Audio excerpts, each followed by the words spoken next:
Hay mga kalulu, natikman mo na ba yung Chinese style chicken feet dito sa Fusion Alley? Yung naliligo sa dami ng sauce? Alam mo ba sikreto nila bakit masarap? Yung ginagamit nilang paan ng manok, yung pangsabong na puro talo. Ayun, panabong yan, yung mga natalo. Pero pag natikman mo daw, siguradong panalo ka. Mahilig ka ba sa paan ng manok? Tara, puntahan na natin. Kalulu, ito na yung chicken feet mo na puro talo. Ano po, chicken feet po. Dim sum style yan, kuya. 85 po, tatlo. Meron tayong per tab, 12 piraso po ang laman.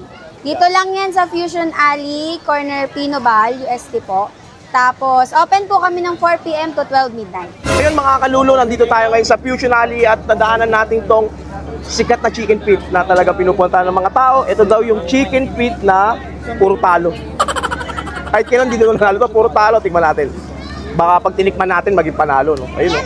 Sa halagang 85 pesos, 3 piraso na siya. Kita mo naman, napaka ano. Gamo. Kaya pala ito pinipilahan. Napakalambot niya. Oh. Asadong chicken feet kung tawagin dito, di ba? Ate Boy! Tignan mo naman, yung wala gagawin sa budo. Ito yung mga chicken feet na puro talo, pero pag natikman mo, panalo sa lasa. Napakalambot talaga.